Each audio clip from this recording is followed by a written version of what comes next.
Japri Aryade Cahyadinata, dosen program studi pendidikan fisika Universitas Palangkaraya. Pada kesempatan ini, izinkan saya menyampaikan satu mata kuliah yang biasanya saya ampu tiap tahunnya. Mata kuliah tersebut adalah fisika dasar. Mata kuliah ini adalah mata kuliah yang wajib untuk ditempuh oleh mahasiswa semester 1 karena digunakan untuk fondasi dari konsep-konsep fisika di semester-semester yang lebih lanjut. Harapannya di mata kuliah ini mahasiswa mampu menguasai konsep-konsep yang fundamental terkait fisika, kemudian mampu menggunakan konsep tersebut untuk menganalisis fenomena-fenomena ilmiah fisika di kehidupan sehari-hari. Selain itu, mahasiswa juga dituntut untuk mampu melakukan penyelidikan di laboratorium, memperoleh data, kemudian menulis laporan ilmiah terkait data-data yang telah ditemukan tersebut. Mata kuliah ini memuat beberapa materi yang fundamental di fisika, antara lain besaran dan satuan, kinematika partikel, dinamika partikel, usaha dan energi, kemudian ada suhu dan kalor, fluidostatis, getaran, dan gelombang. Mata kuliah ini menerapkan pendekatan yang berpusat kepada mahasiswa. Di sini pada mata kuliah ini mahasiswa dituntut untuk lebih aktif. Saya kemudian merancang pembelajaran yang menuntut mereka untuk melakukan penyelidikan secara berkelompok, kemudian ada analisis yang dilakukan, ada presentasi yang dilakukan, kemudian saya verifikasi konsep-konsep tersebut di akhir mata kuliah. Perkuliahan yang digunakan selama ini menggunakan pembelajaran luring, di mana mahasiswa dan saya bertemu di ruang kelas. Kemudian dilanjutkan juga dengan penyelidikan di laboratorium untuk memperkuat konsep-konsep yang telah dipelajari di kelas. Di awal semester saya menyampaikan kontrak perkuliahan yang di dalamnya memuat persentase penilaian pada mata kuliah ini. Kami menyesuaikan dengan peraturan yang dikeluarkan oleh kementerian, di mana pembelajaran di perkuliahan dituntut atau didorong untuk melaksanakan pembelajaran yang berbasis proyek dan studi kasus. Hasil proyek atau penyelidikan dari studi kasus ini menempati 50% dari persentase bobot penilaian. Sisanya kemudian ada UTS 20%, UAS 20%, keaktifan 5%, dan penugasan 5%. Semuanya tersebut diakumulasi untuk kemudian menentukan nilai akhir mata kuliah dari fisika dasar ini. Berikut ini adalah contoh pembelajaran yang saya terapkan di fisika dasar untuk materi kinematika partikel. Penjelasan lebih lanjut sebagai berikut. Saya akan memaparkan materi yang saya sampaikan pada pertemuan 2 di perkuliahan fisika dasar. Pada pertemuan tersebut, saya membawakan materi mengenai analisis grafik kinematika gerak lurus pada tanggal 14 September 2023. Nah, tujuan perkuliahan pada hari tersebut adalah melalui penyelidikan simulasi virtual, harapannya itu mahasiswa mampu menggunakan diagram bebas, menggambarkan posisi kecepatan dan percepatan. Kemudian dari simulasi virtual tadi, mahasiswa mampu menjelaskan keterkaitan antara grafik posisi, kecepatan, dan percepatan. Kemudian melalui elaborasi dan analisis lanjutan, mahasiswa mampu untuk merepresentasikan skenario gerak lurus ke dalam bentuk grafik. Setelah itu, kebalikannya, dari grafik gerak lurus, harapannya mahasiswa mampu untuk merepresentasikannya ke dalam bentuk verbal. Kemudian yang terakhir adalah mahasiswa mampu mengoperasikan laboratorium virtual untuk memperoleh data, untuk mengambil kesimpulan, dan mengambil konsep yang telah saya siapkan untuk diterapkan di dalam pembelajaran mereka. Nah, sebagaimana saya sebutkan sebelumnya, pembelajaran yang diterapkan tersebut adalah pembelajaran berbasis masalah. Problem statement-nya adalah seorang pria terbangun dari tidurnya di bawah pohon, ia kemudian pulang dan berjalan ke arah rumah dengan kecepatan yang stabil. Sebelum sampai rumah, ia kemudian melambat, berhenti, karena teringat dengan kunci yang tidak ada di sakunya. Beberapa saat dia diam, kemudian ketika dia sadar, dia balik lagi kembali ke pohon tempat dia tidur sebelumnya. Nah, dari cerita tersebut, saya akan meminta mahasiswa untuk menggambarkan grafik posisi terhadap waktu, kecepatan terhadap waktu, percepatan terhadap waktu. Di awal ini, mahasiswa bebas untuk menggambarkan apapun yang mereka persepsikan terhadap fenomena ini, salah benarnya tidak dinilai, karena yang dinilai adalah bagaimana mereka mengeluarkan pemahaman yang telah dimilikinya. Nah, setelah di fase ini, kemudian barulah masuk ke fase penyelidikan melalui virtual laboratory. Nah, hal ini saya pilih, laboratorium virtual saya pilih karena agak sulit menghasilkan grafik secara langsung dari penyelidikan secara langsung di laboratorium lapangan. Sehingga melalui laboratorium virtual yang ada di internet atau yang tersedia secara bebas di internet itu bisa langsung menampilkan grafik kecepatan terhadap waktu, posisi terhadap waktu, dan sebagainya. Di awal saya akan meminta mahasiswa untuk mengidentifikasi jenis gerakan. Dari identifikasi tersebut kemudian mereka akan mencoba mengotak-atik laboratorium virtual supaya sesuai dengan deskripsi dari masalah yang di awal. Nah, grafik yang muncul itulah jawaban yang tepat atau jawaban yang sebenarnya dari kasus yang diberikan. Dari situ masuk akan mendapatkan informasi perbedaan karakteristik dari grafik posisi, kecepatan, percepatan terhadap waktu. Nah, dari konsep yang diperoleh, kemudian ada analisis lanjutan. Ada beberapa kasus grafik yang perlu dimaknai oleh mahasiswa. Beberapa grafik ini seperti grafik perbedaan antara grafik posisi terhadap waktu, ada perbedaan grafik jarak terhadap waktu, perbedaan kemiringannya seperti itu memiliki makna tersendiri. Nah, harapannya dari setelah melakukan penyelidikan virtual tadi, mereka menggunakan konsep yang diperoleh untuk menjawab soal-soal ini. Nah, yang kasus yang terakhir ada grafik speedboat seperti itu. Kemudian saya minta mereka untuk menarasikan apa yang terjadi pada speedboat tersebut. Nah, kemudian hasil evaluasinya ada dua soal instrumen evaluasi yang saya gunakan di sini. Asesmen pertama dan asesmen kedua. Yang pertama adalah mobil bergerak lurus. Ada narasi terkait mobil. Kemudian diminta mahasiswa untuk menggambarkan grafik jarak terhadap waktu, kecepatan terhadap waktu, percepatan terhadap waktu. Kemudian untuk item asesmen yang kedua, ada sebuah batu yang dilempar tegak lurus ke atas sampai mencapai ketinggian tertentu, kemudian balik lagi ke tanah. Kemudian diminta mahasiswa untuk menggambarkan grafik-grafik yang sama. Nah, secara ideal kalau seandainya mahasiswa memperoleh konsep yang tepat sesuai dengan tujuan pembelajaran, mereka juga dapat menyelesaikan dua masalah ini. Demikian konstruksi dari pembelajaran yang saya rancang untuk di pertemuan kedua Fisika Dasar Materi Kinematika Gerak Lurus. Baik, Assalamualaikum warahmatullahi wabarakatuh. Selamat pagi, salam sejahtera untuk kita semua. Sebelum kita memulai pembelajaran hari ini, saya pengen satu orang untuk memimpin doa terlebih dahulu. Silakan.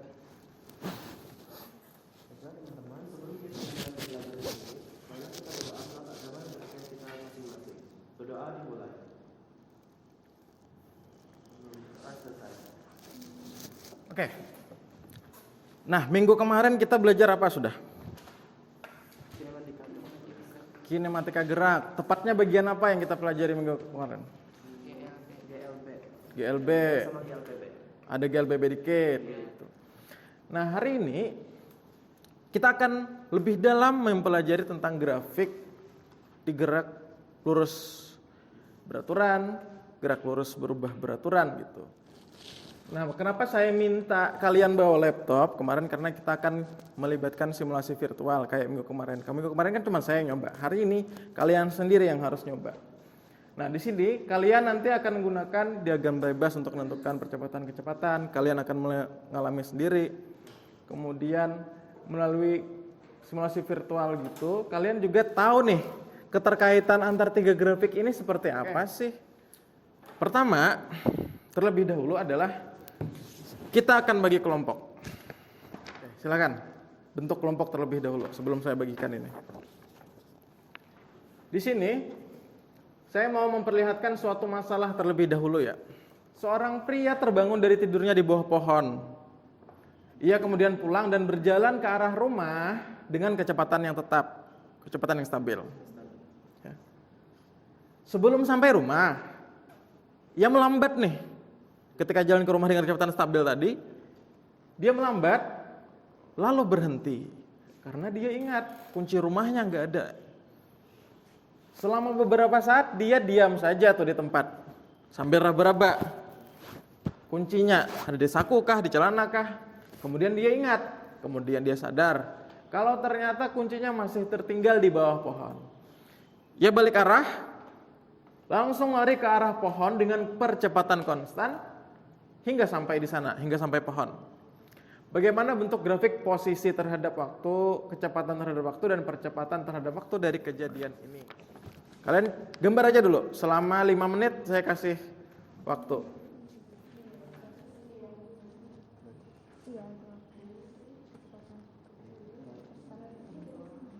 Sekarang mari kita identifikasi terlebih dahulu. Mari kita cari dengan menggunakan virtual lab yang ada pakai laptop di situ ya. Nah, pertama untuk simulasi virtual, silahkan kalian identifikasi terlebih dahulu jenis-jenis gerak yang ada di skenario tadi itu apa aja. Itu terlebih dahulu. Coba kalian tuliskan gerakannya apa aja tuh di situ. 1. Gerakan apa dulu? Yang pertama. Konstan, berarti itu GLB kan? Terus, itu yang pertama. Yang kedua apa tuh? Melambat. Melambat dulu, berhenti kan belum? Melambat berarti itu GLBB. Tulis. Yang ketiga? Berhenti kan? Gak ngapa-ngapain kan? Nah, tulis yang ketiga. Kemudian ada lagi? Lari. Karakteristiknya apa tuh? Gerak apa itu? Apa kata kuncinya di situ?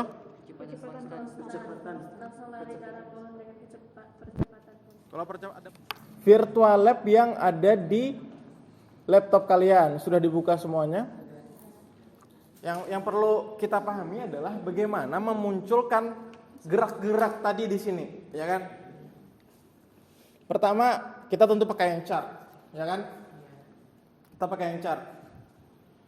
Kemudian pindahkan dia ke pohon. Enggak deh. Tentu nanti akan dimulai dari pohon. Tapi begitu kalian mindahin itu waktu mulai berjalan sehingga perlu di pause terlebih dahulu. Ya kan? Perlu di pause terlebih dahulu. Untuk mengclearkan semuanya ada clear tuh tombol di bawah. Ada kan? Tombol clear di bawah. Nah, caranya gimana membuat dia bergerak lurus beraturan, bergerak lurus berubah beraturan? Perhatikan semuanya. Ini cara untuk bagaimana supaya dia bergerak dengan beraturan dan berubah beraturan. Kalau untuk bergerak lurus beraturan gampang. Kalian ke bagian nih, ini kan kecepatan, velocity nih. Masukin aja angkanya. Ya, coba klik ke bagian velocity, masukin aja angka berapa. Kalau minus, tandanya ke kanan apa ke kiri? Kiri. Kalau positif berarti nggak perlu ditulis minusnya, berarti dia akan ke kanan. Misalnya 4 saya tulis. Dia belum akan bergerak sampai kalian klik tombol play. Nah, dia akan bergerak dengan kecepatan konstan. Oke? Nah, sekarang silahkan kalian berkreasi membuat skenario seperti yang ada di awal tadi. Coba.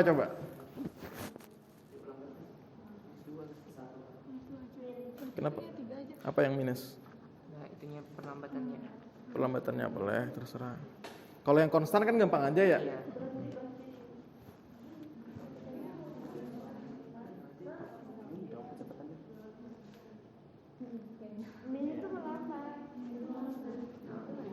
Dia balik lagi ke atas sana. Enggak, dia konstan. Oke, kita ikutin dulu lah berarti. Coba aja. 2 kan?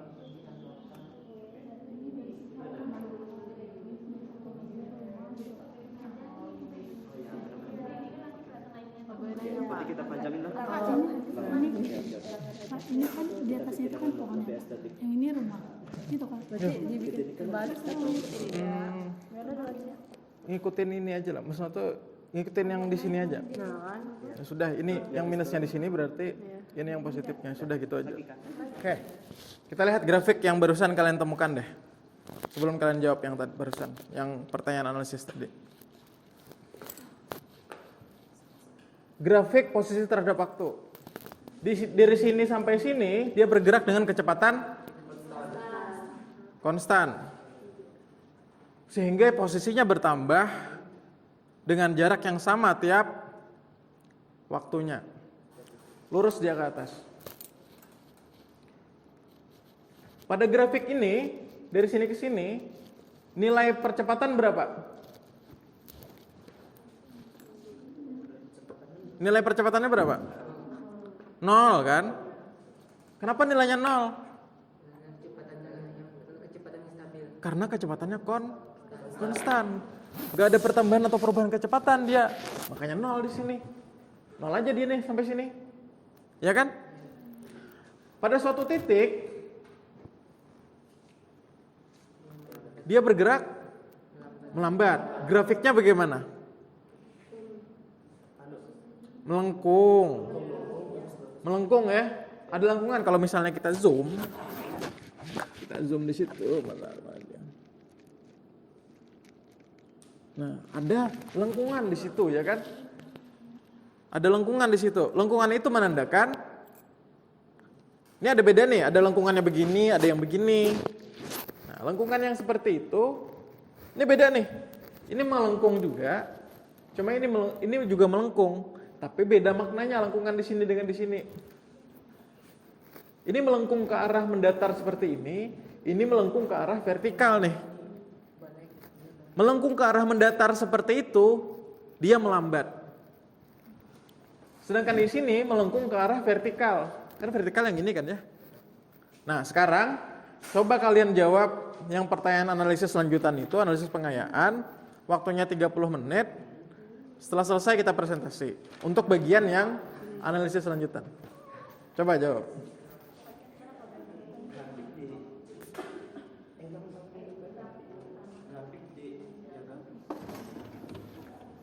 Oke, waktunya selesai.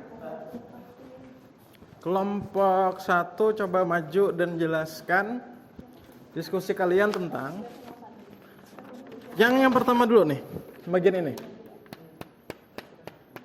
Silakan perwakilan. Bagaimanakah perbedaan gerak yang terdapat pada dua grafik di bawah ini? Pada grafik pertama memiliki kecepatan yang konstan dengan gerak lurus beraturan. Sedangkan grafik yang kedua tidak memiliki kecepatan atau nol atau bisa disebut tidak bergerak. Oke. Yang lain gimana? Sama? Beda kata tapi artinya sama. Oke, nggak masalah kalau gitu. Silahkan duduk. Waktu terus berjalan, ini jaraknya naik bertambah ya kan? Ini waktu terus berjalan, jaraknya tidak kemana-mana, tidak ada perubahan. Oke, yang satu bergerak dengan kecepatan konstan, yang satunya tidak bergerak. Kemudian kelompok 3, ini. Ayo.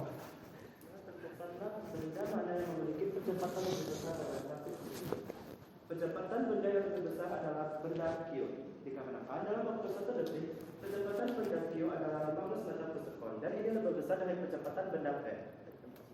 Oke. Yang ini P dari 0 sampai 3 detik. Kecepatannya berubah dari 0 ke 15 meter dalam waktu 3 detik. ini yang P. Kalau dibagikan, kan ada rumusnya kan? Rumus percepatan apa? Nah, kamu ketemu percepatan tapi nggak pakai rumus gimana? Logika nggak masalah. Dia menempuh. P per S kecepatan bagi S.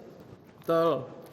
Si benda P dalam waktu 3 detik kecepatannya berubah dari 0 sampai 15. Artinya 1 detiknya bertambah 5 meter per second. Berarti percepatannya si benda P kecepatannya berubah dari 0 sampai 15 detik dalam 15 meter per second dalam waktu 3 detik. Artinya dalam 1 detik kecepatan yang bertambah adalah 5 meter per sekon. Berarti percepatannya adalah 5 meter satuannya per kuadrat. 5 meter per sekon kuadrat. Artinya dalam 1 detik bertambah 5 meter per sekon. Yang sebelah, yang Q, dia 0 sampai 15 meter per sekon dalam waktu 1 detik aja. Dalam 1 detik dia menempuh atau kecepatannya 15 meter per sekon bertambah. Berarti percepatannya 15 meter sekon kuadrat. Rumusnya. Speedboat awal mulanya melaju dengan kecepatan konstan, lalu tiba-tiba mesin speedboatnya berhenti sebentar, kemudian setelah beberapa saat mesin kembali dihidupkan dan melaju kembali dengan kecepatan konstan. Sebelum berbalik arah, ia berhenti sebentar dan kemudian melaju dengan kecepatan konstan, dan beberapa menit berikutnya ia merubah percepatannya menjadi lebih cepat. Oke, silakan duduk. Gerak pertama ini gerak apa dulu? Konstan. Apa yang konstan? Kecepatan. Apa yang konstan? Kecepatan apa percepatan yang konstan? Percepatan apa kecepatan yang konstan? Kalian jangan berpatokan ke yang lain, cukup lihat maknanya itu aja. Itu kecepatannya bertambah atau seperti apa nih? Kecepatan bertambah, artinya kecepatannya konstan apa tidak tuh? Kenapa kecepatan disebut konstan kalau dia bertambah? Konstan itu kalau dia tidak berubah sama sekali nilainya, itu konstan namanya.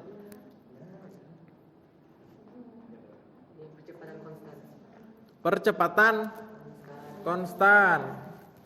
Ada percepatan di situ, makanya kecepatannya bertambah. 1 sampai 3 detik ini tadi kelompok 3 jawabnya apa? Berhenti. Kenapa dia sebut berhenti? Mesinnya kayak Nggak berhenti sebentar. ya berhenti sebentar. Dia punya nilai kecepatan nggak di situ? Punya Berapa nilai kecepatannya di situ? meter per second, kecepatannya konstan. Pada titik ini dia punya nilai kecepatan nggak? Punya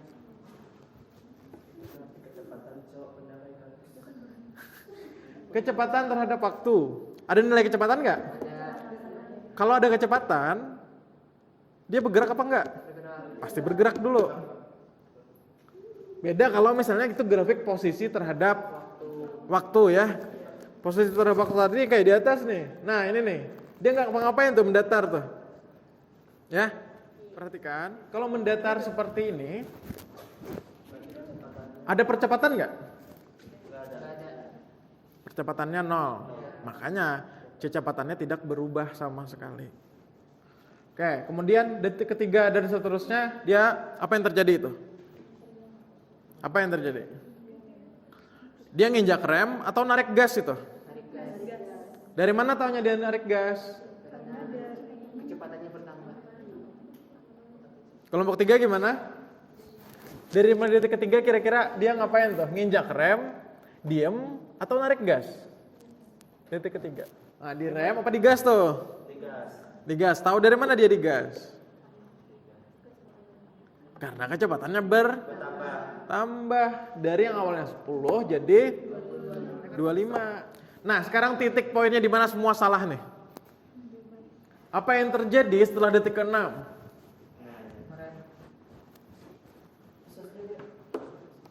Muter arah, direm, berhenti atau seperti apa? Tahu dari mana dia direm? Kecepatannya menurun, Kecepatannya berkurang. berkurang. Arahnya berbalik arah nggak? Kapan dia akan berbalik arah? Berhenti dulu. Betul sih, berhenti dulu. Kapan grafik seperti apa yang menandakan kalau dia balik arah? Ini nilainya positif atau negatif sudah? Positif. Kalau dia balik arah nilainya akan seperti apa? Akan ke bawah sini dia kalau balik arah itu. Nah, di sini sekitar bawah sini dia. Tapi apa nih? Apa yang terjadi di sini? Kecepatannya menurun. Ya, kecepatannya menurun itu pasti. Berarti di situ ada apa? Kalau kecepatannya menurun, ada perlambatan. Ada kecepatan yang negatif, ada percepatan yang negatif di situ. Nah, sekarang bedanya apa nih antara di sini sama di sini? Antara di detik 6 sampai 8 dengan 8 dan seterusnya. Bedanya apa di situ? Yang dari detik 6 itu pelambatan kecepatannya lebih tinggi, Pak. Detik 6. Ke 8 sampai ke 9 itu pelambatan kecepatannya lebih rendah gitu. Lebih rendah. Sampai 9 belum tentu karena lebih kayaknya tuh. Bisa jadi lebih tuh, lebih dari 9 detik maksudnya. Sekarang saya mau memperlihatkan ini. Kalau yang tadi kalian kerja secara kelompok, sekarang kalian kerja masing-masing. Sebuah mobil berangkat dari keadaan diam dengan percepatan tetap hingga kecepatannya mencapai 80 km per jam. Kecepatan tersebut bertahan beberapa saat. Pada suatu ketika mobil memasuki jalan rusak. Pengemudi mengerem mobil untuk membuat kecepatan mobil menjadi 20 km per jam saja saat melewati jalan rusak tersebut. Gambarkanlah grafik kecepatan waktu, percepatan waktu mungkin terlalu banyak. Ini yang pertama. Yang kedua, cuma 2 aja kok, yang tadi sama yang ini. Sebuah batu dilempar tegak lurus ke atas, dengan kecepatan awal tertentu kan, ya kan? Ketika dia keluarkan ada kecepatan kan? Tidak lama kemudian batu itu mencapai titik tertingginya. Bisa dibayangkan? Kemudian bergerak lurus ke bawah sampai menyentuh lantai lagi, tanah lagi. Nah, gambarkanlah diagram ketinggian terhadap waktu, kecepatan terhadap waktu, dan percepatan terhadap waktu sampai si batu dari dilempar sampai turun ke tanah. Ini aja adalah dulu, yang mobil belakangan. Mobil mungkin bisa jadi PR aja. Coba yang ini dulu deh dikerjakan.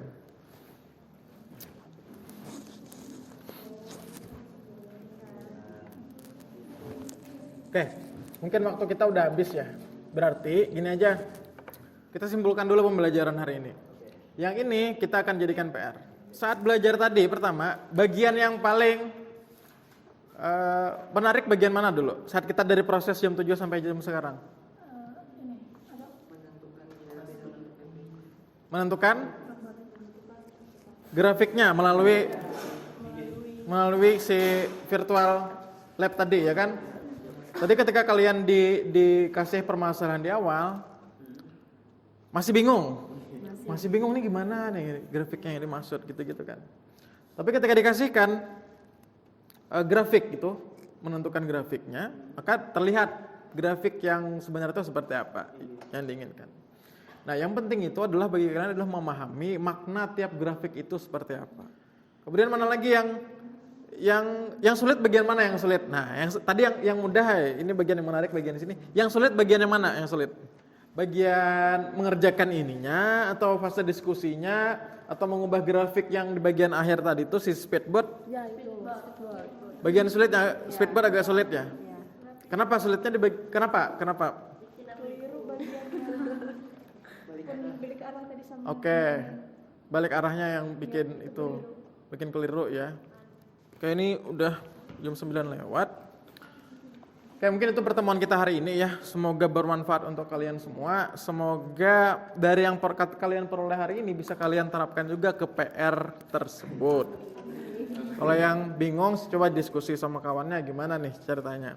Yang pasti kita lihat 1 minggu ke depan bagaimana hasil kerja kalian. Oke, demikian yang bisa saya sampaikan. Salah hilap mohon maaf. Selamat pagi dan wassalamualaikum warahmatullahi wabarakatuh.